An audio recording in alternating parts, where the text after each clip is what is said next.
Hi guys, welcome to the commerce section. और इस video में हम लोग डिस्कस करने जा रहे हैं वाइंडिंग अप ऑफ एलएलपी। देखिए, अभी मैंने थोड़ी देर पहले एक वीडियो अपलोड की थी। अब हम लोग वाइंडिंग अप की बात करेंगे। इसके बाद एक और वीडियो आएगी जिसमें होगा कन्वर्जन टू एलएलपी। ठीक है, उसमें 3 केसेस है, 3 टाइप की एंटिटीज को हम लोग एलएलपी में कन्वर्ट करते हैं। तो वो उसके नोट्स अभी प्रिपेयर हो रहे हैं, तो वो कंप्लीट हो जाएगा तो इस वीडियो के बाद मैं उसको रिकॉर्ड करके अपलोड कर दूंगा। देखिए, वाइंडिंग अप में बेसिकली 2 क्वेश्चंस बहुत इंपॉर्टेंट है। उन दोनों क्वेश्चंस को मैंने अच्छे से कवर किया हुआ है, तो आप लोग इसमें देख सकते हैं। टाइम नहीं वेस्ट करेंगे, जल्दी जल्दी इसको खत्म करते हैं ताकि आप लोग भी अपने जो पार्ट है उसको रिवाइज करने के लिए चले जाओ। और इंपॉर्टेंट क्वेश्चन की लिस्ट मैंने डिस्क्रिप्शन बॉक्स में ऑलरेडी पिन कर दूंगा, आप लोग देख लेना उसमें। और कुछ एलएलपी एक्ट के पुराने लेक्चर्स जो है वो मैं जो मैंने पहले रिकॉर्ड करे थे वो मैं डाल दूंगा। और कॉन्ट्रैक्ट एक्ट के भी कुछ लेक्चर्स को मैंने पहले ही रिकॉर्ड कर लिया था, तो वो भी डाल दूंगा। लिंक आपको डिस्क्रिप्शन बॉक्स में मिल जाएगा। ठीक है, आप लोग वहाँ से देख सकते हो। आ जाओ, इसको डिस्कस करते हैं। देखो, ये वाला चैप्टर जो है ना, बहुत ज़्यादा आप लोगों के इसमें बुक में टेक्निकल दिया हुआ है, तो मैंने उसको शॉर्ट नोट में बना दिया है, तो अच्छे से समझ में आएगा। देखो, वाइंडिंग अप क्या होता है। ठीक है, वाइंडिंग अप देखो, जब एलएलपी को बनाते हो आप, एलएलपी को लीगल तरीके से बनाते हो। लीगल तरीके से बनाने का मतलब क्या है कि उसको इनकॉर्पोरेट करते हो आप। इनकॉर्पोरेट करना मतलब कि उसको लीगल तरीके से एलएलपी को फॉर्म कर रहे हो। तो जब लीगल तरीके से आप एलएलपी फॉर्म कर रहे हो, तो बंद करने के लिए भी लीगल तरीका यूज होगा, है ना। ऐसा तो नहीं है कि आपने एलएलपी फॉर्म की, उसका शटर आज बंद कर दिया, कल खोलोगे नहीं तो एलएलपी बंद हो गई। ऐसा नहीं होता कहीं पे। लीगल प्रोसीजर से आपने उसको क्रिएट किया है, उसका एग्जिस्टेंस लीगल है, तो आपको बंद करने के लिए भी लीगल तरीके से ही जाना पड़ेगा। और उस लीगल तरीके से बंद करने को ही वाइंडिंग अप कहते हैं। ठीक है, तो वाइंडिंग अप का मतलब आप लोगों को समझ में आ गया होगा। तो वाइंडिंग अप में कुछ सिंपल सिंपल प्रोसेस है। इसमें वाइंडिंग अप का बेसिक मीनिंग हो जाता है एंडिंग लाइफ ऑफ एलएलपी, मतलब एलएलपी बंद करते हैं। इसमें बंद करने का सिंपल तरीका ये रहता है कि लिक्विडेटर को अपॉइंट करना होता है। ये डेफिनेशन में आप लिख सकते हो, जब वाइंडिंग अप ऑफ एलएलपी के बारे में कुछ लिखोगे ना, तो इसको, इस पार्ट को कवर कर सकते हो। लिक्विडेटर को अपॉइंट किया जाता है, रियलाइजेशन ऑफ एसेट्स किया जाता है। रियलाइजेशन मतलब कि जितने भी एलएलपी के पास एसेट्स हैं उनको सेल किया जाता है। ठीक है, लिक्विडेटर ये काम करता है। और उसके बाद आपका पेमेंट ऑफ लाइबिलिटीज, अगर कोई लाइबिलिटीज है तो एसेट सेल करने के बाद जो पैसा आया है, अपने लाइबिलिटीज उनको पे ऑफ कर दो। और अगर आपके पास सरप्लस कोई अमाउंट बच रहा है, मतलब एसेट्स बिक गए 100 रुपए में और लाइबिलिटीज मान लेते हैं 80 रुपीज की है, तो 20 रुपीज आपका सरप्लस हो जाता है। तो उस सरप्लस अमाउंट को किनको दे दिया जाता है? पार्टनर्स को। ठीक है, ये बेसिक एक स्ट्रक्चर होता है एलएलपी में वाइंडिंग अप का। अब हम लोग बात करते हैं मोड्स ऑफ वाइंडिंग अप।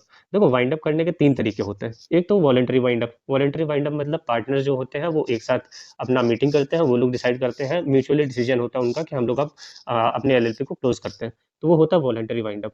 ठीक है, दूसरा होता है आईबीसी 2016 के अकॉर्डिंग। आईबीसी क्या होता है वो मैं बता देता हूँ।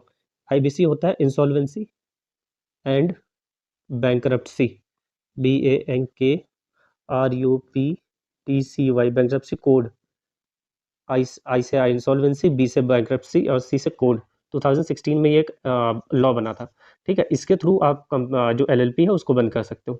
इसमें होता क्या है तरीका, देखो ये आपके सिलेबस में तो नहीं है, तो इसके ऊपर क्वेश्चन आपके उसमें आएगा नहीं। लेकिन बेसिक तरीका ये है, क्योंकि आपके बुक में इतना ही दिया हुआ है तो मैं उतना आपको बता दे रहा हूँ। सबसे पहले रिस्ट्रक्चरिंग करते हैं। रिस्ट्रक्चरिंग मतलब इंटरनल रिकंस्ट्रक्शन, जो आपके अकाउंट्स में होगा। अगर आपने पढ़ लिया है तो ठीक है, नहीं पढ़ा है तो आगे के सेमेस्टर्स में आएगा।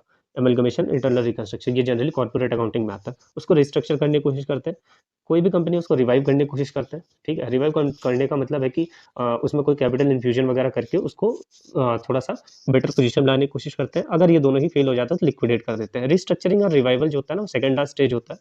लिक्विडेशन एक फाइनल स्टेज होता है। ठीक है, ये लास्ट स्टेज होता है, मतलब इसके बाद अब कंपनी बंद होगी। इसमें रिस्ट्रक्चरिंग और रिवाइवल में एक चांस होता है उनको बचाने का। ठीक है, फिर आता है आपका compulsory winding up by tribunal. जब ट्रिब्यूनल आपको आपकी एलएलपी को कंपलसरीली बंद कर देता है तो उसको बोलते हैं कंपलसरी वाइंडिंग ऑफ ट्रिब्यूनल। देखो, 3 तरीके बाय ट्रिब्यूनल, 3 तरीके होते हैं वाइंडिंग अप के। जब वाइंडिंग अप से आपसे पूछा जाएगा तो इन तीनों तरीकों को आपको लिख के आना है। इस तरीके से चार्ट बना के भी लिख सकते हो आप। अब हम लोग एक एक करके समझते हैं इसमें डिटेल में। देखिए, अब डिटेल में समझते हैं हम लोग। सबसे पहला voluntary wind up. Voluntary wind up का क्या मतलब होता है? पार्टनर डिसाइड करता है, मतलब म्यूचुअल डिसीजन होता है इन लोगों का। म्यूचुअल डिसीजन होता है इन लोगों का। टू वाउंड अप मतलब कि बंद करना, without any interference by the tribunal. इसमें ट्रिब्यूनल इंटरफेयर नहीं करता। इसमें भी जितने भी पार्टनर होते हैं ये आपस में डिसाइड कर लेते हैं कि हम अपनी एलएलपी को क्लोज करना चाहते हैं, वाइंड अप करना चाहते हैं। इसका एक प्रोसेस होता है। देखिए, आपकी बुक में बहुत लंबा प्रोसेस दिया हुआ है, बहुत अलग तरीके से, बहुत टेक्निकल दिया हुआ है। उतना टेक्निकल में जाने की जरूरत नहीं है। इतना सब कुछ वो एग्जाम में पूछते भी नहीं है। बेसिक तरीका मैं आप लोगों को बता दे रहा हूँ। यही एक मोटा मोटी तरीका रहता है आप लोगों का क्लोज करने का। तो इतना आप लिख के आ जाओगे।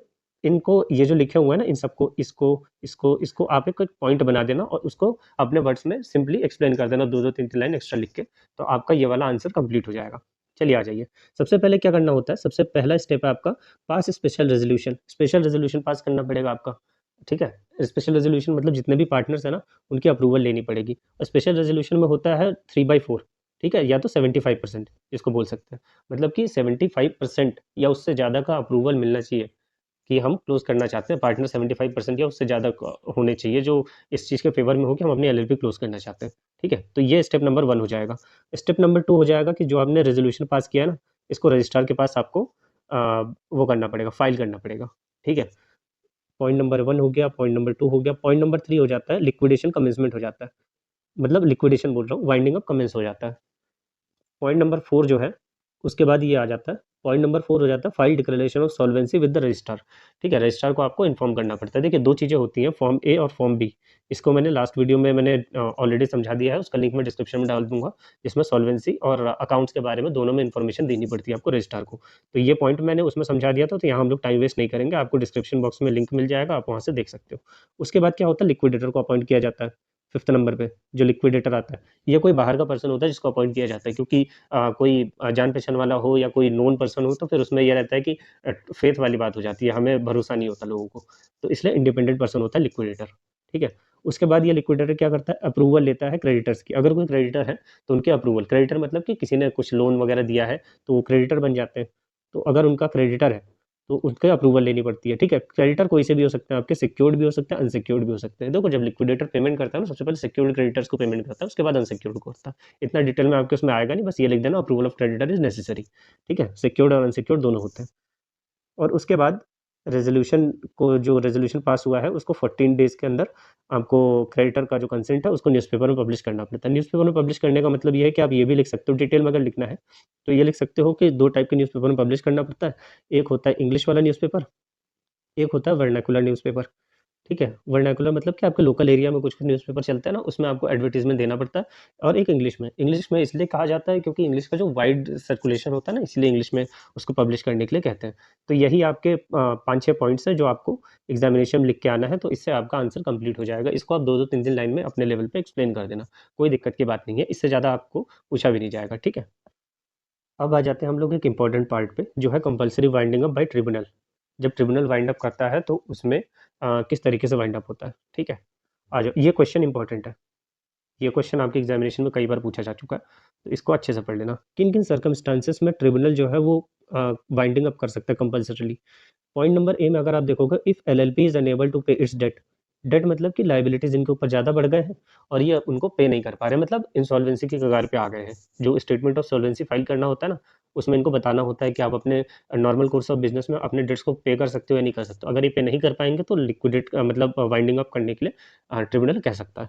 दूसरा पॉइंट है आपका, if LLP decides that LLP is to be wound up by tribunal. मतलब एलएलपी वाले खुद डिसाइड कर लेते हैं ये लोग कि हम लोग ट्राइब्यूनल के थ्रू ही इसको बंद करवाएंगे, वाइंड अप करवाएंगे मतलब।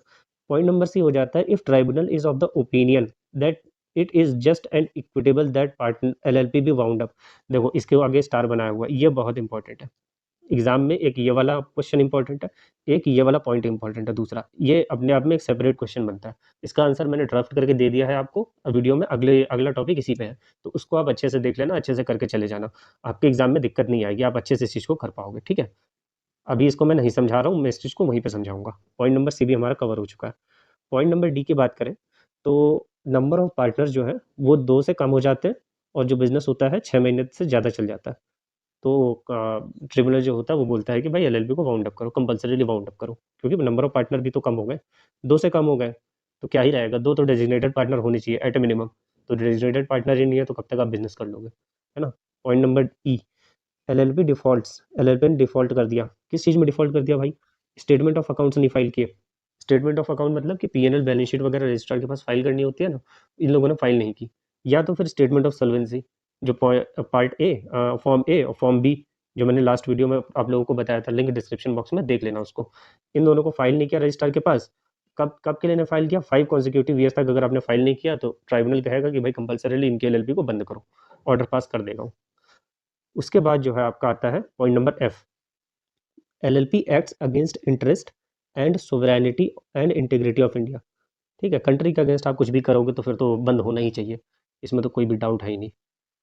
उसके बाद नोट है एक, registrar can remove the name of LLP from register. ठीक है, एक रजिस्टर होता है एलएलपी का जिसमें सारी इनकॉर्पोरेटेड एलएलपीज का नेम वगैरह रहता है, उसमें से रजिस्टर इनका नाम हटा सकता है।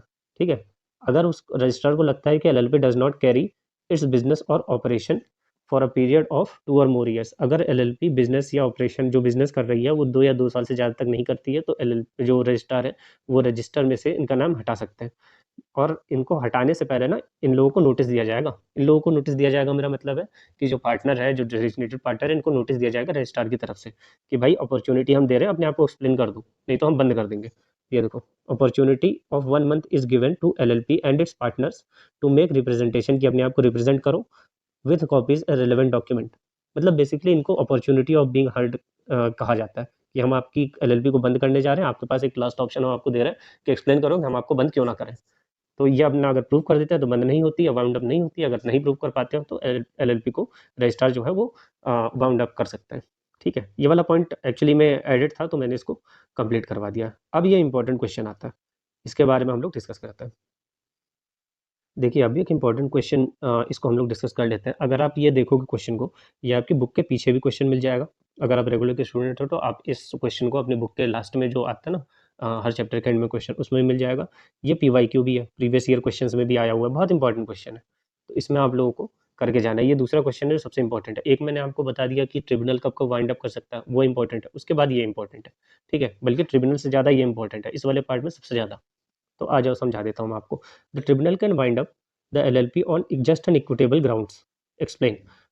तो इसका आंसर आप यहाँ शुरू करोगे, where the tribunal is of the opinion that it is just an equitable. Just an equitable का मतलब होता है जो शेयर होल्डर होते हैं ना, जो शेयर होल्डर होते हैं या स्टेक होल्डर्स होते हैं, उनको लगता है, उनको ना मैनेजमेंट के ऊपर भरोसा नहीं रहता, जो ट्रस्ट नहीं रहता, कॉन्फिडेंस नहीं रहता, और लगता है कि जो एक्शंस वो ले रहे हैं it is detrimental, it has detrimental impact on the company. And company की जगह पर को आप एलएलपी कर सकते हो। मतलब कि जो एक्शंस ले रहे हैं वो एलएलपी के फ्यूचर के लिए डेट्रीमेंटल है, मतलब नेगेटिव है, उससे उनका फ्यूचर, एलएलपी का फ्यूचर खराब होगा। तो उसके बेसिस पे इस चीज़ को बताया गया है। एलएलपी जस्ट एन इक्विटेबल में किन किन ग्राउंड्स पे आप उसको क्या कहते हैं, बंद कर सकते हो, वाइंड अप कर सकते हो। ठीक है, तो मैंने बता दिया, where the equitable is of the opinion that it is just an equitable, it is a break down in the mutual trust. Mutual trust break होता है या कॉन्फिडेंस ब्रेक होता है, which is detrimental which has detrimental impact on the company or LLP, that the LLP is wound up, it may make a order of winding up। ठीक है, इसको आप यहाँ से समझाने के लिए मैंने किया है, तो इस पॉइंट को आप जो ब्रैकेट में है इसको आप कट कर देना, एग्जाम में आप लिख के नहीं आओगे, ये मैंने आपको समझाने के लिए बताया हुआ था। ठीक है, आ जाओ। ग्राउंड क्या क्या होते हैं, इन ग्राउंड्स को आपको याद रखना है, इन्हीं ग्राउंड्स को आपको पेपर में एक्सप्लेन करके आना है। पहला वाला ग्राउंड मैं आपको बताता हूँ। When LLP was formed to carry out an illegal business, मतलब कि एलएलपी बनाया गया उससे इलीगल बिजनेस कर रहे हो आप कोई, तब वो इक्विटेबल ग्राउंड हो जाएगा वाइंडिंग अप के लिए, ट्रिब्यूनल तुरंत बंद कर देगा। ठीक है, और when the objective becomes illegal, मतलब कि पहले जो आप बिजनेस कर रहे थे वो लीगल था, ठीक है, उसके बाद जो आपने कोई भी नोटिफिकेशन आ गया, कोई भी रूल आ गया जिससे आपका जो बिजनेस है वो इलीगल हो गया, है ना। जैसे आप कैसीनो का बिजनेस कर रहे हो, तो कैसीनो का बिजनेस में ये रहता है कि ना कुछ जगह पे लीगल है, कुछ जगह इलीगल है, गवर्नमेंट लॉ पास करके बोल देती है कि ये इलीगल हो गया आपसे, तो आप कैसीनो का बिजनेस फिर नहीं कर सकते, वो इलीगल हो जाएगा। तो ये पॉइंट आपको याद रखना है। पॉइंट नंबर 2 हो जाता है when the main object of the LLP has failed. जब आप एलएलपी बनाते हो तो आपका कुछ ऑब्जेक्टिव होता है ना, किसी ऑब्जेक्टिव को लेके आप बनाते हो, और उसी ऑब्जेक्टिव के लिए आपको काम करना पड़ता है, उसको अचीवमेंट के लिए काम करना पड़ता है। लेकिन आप ऐसे काम कर रहे हो जिससे ऑब्जेक्ट ही नहीं फुलफिल हो रहा, बनाया आपने किसी और चीज़ के लिए, कर आप कुछ और रहे हो, तो ये एक इक्विटेबल ग्राउंड मिल जाता है आपके वाइंडिंग अप के लिए। तीसरा वाला point, when the LLP does not carry on any business और does not have any property on its own name. ठीक है, अगर आप कोई बिजनेस नहीं कैरी आउट करते हो, आपने ऊपर वाले पॉइंट में भी देखा होगा, ट्रिब्यूनल जब वाइंडिंग अप कर रहा था तो उसमें भी आप बिजनेस नहीं कर रहे हो, तब आपको बंद किया जा सकता है, और प्रॉपर्टी नहीं है आपके नाम की, आपके पास कोई एसेट्स नहीं है, तो आपको इक्विटेबल ग्राउंड हो जाता है इसके लिए भी। Point number 4, when there is a complete deadlock in the management. Deadlock का मतलब क्या होता है, मैनेजमेंट अपने पड़ा हुआ है, बाकी लोग अपने पड़े हुए हैं। डेडलॉक मतलब कोई किसी की सुन नहीं रहा, एकदम जिद करके बैठे हुए हैं, वो चाहते हैं कि हमारा हो, ये चाहते हैं कि हम जैसा बोल रहे हैं वैसा हो, दोनों ही कॉम्प्रोमाइज़ नहीं करना चाहते, कोई भी एक मीडिएशन नहीं हो रहा है, कोई भी एक कॉमन ग्राउंड नहीं बना पा रहा है, तो वो अपने पड़े हुए हैं, ये अपने पड़े हुए हैं। ठीक है, दोनों लोग अपने अपने में ईगो में लेकर पड़े हुए हैं कि भाई नहीं करेंगे काम, तो वो डेडलॉक हो जाता है। कंपनी मतलब कि मैनेजमेंट कोई काम कर ही नहीं सकती, डेडलॉक हो जाता है तो, ना तो ये सामने वाले से एग्री हो रहा है, ना सामने वाला इनसे एग्री हो रहा है, तो पूरा डेडलॉक है। Point number 4। Point number 5, when the business of LLP can not be carried on accept at a loss. जब एलएलपी बिजनेस करती है, देखो एलएलपी वगैरह सब कुछ इनकॉर्पोरेट करने का मतलब यही होता है कि उनको प्रॉफिट चाहिए, लेकिन आप जब काम कर रहे हो उसमें प्रॉफिट हो ही नहीं रहा, लॉस ही लॉस होते जा रहा है, तो आप कैसे कैरी ऑन करोगे। ठीक है, ये भी एक इक्विटेबल ग्राउंड हो जाता है उसका वाइंडिंग अप का। तो यहाँ पे आपका ये वाइंडिंग अप वाला पोर्शन खत्म होता है। अब एक कन्वर्जन वाला जो पोर्शन है, कन्वर्जन वाला पोर्शन है वो अपलोड होगा, उसके नोट्स मैं प्रिपेयर करके अपलोड करता हूँ। बाकी आपका एलएलपी कंप्लीट हो गया, तो एटलीस्ट 30% वेटेज तो आपका इसमें से कंप्लीट हो गया। और बाकी मैं एक और चीज़ बता दूँ आपको, जैसे कि हमारे स्टूडेंट्स हैं ऑलरेडी, जो आपका इंटरनल असेसमेंट हुआ था उसमें हम लोगों का 68 आउट ऑफ 70 और कुछ लोगों को हमने 70 आउट ऑफ 70 दिया है, ठीक है, हमारी वीडियोज़ से इतने मार्क्स तो आए ही हैं। आप लोग जाके वीडियो के डिस्क्रिप्शन में चेक कर सकते हो, कमेंट सेक्शन में चेक कर सकते हो। बेसिकली 1 या 2 नंबर कटा है किसी का, इससे ज़्यादा नहीं कटा किसी का, ठीक है। 70 ऑन 70 तो बहुत सारे हैं, बहुत ही सारे हैं स्टूडेंट्स। तो ऐसी कोई दिक्कत नहीं है। तो एलएलपी में जो इंपॉर्टेंट क्वेश्चन दिया वो पढ़ लो, ये एक्ट दिया है वो पढ़ लो, और जो मैंने इंपॉर्टेंट क्वेश्चन बाकी यूनिट्स के रिलीज़ किया उनको पढ़ लो। बहुत आराम से पेपर निकल जाएगा। एटलीस्ट 80% मार्क्स तो आपके आराम से आ जाएँगे इस सब्जेक्ट में, तो आपको टेंशन लेने की ज़रूरत नहीं है। आप लोगों को करना ये है कि इस वीडियो को शेयर करो सभी के साथ और चैनल को सब्सक्राइब करो अगर आपको वीडियो अच्छी लग रही है तो। Thank you so much.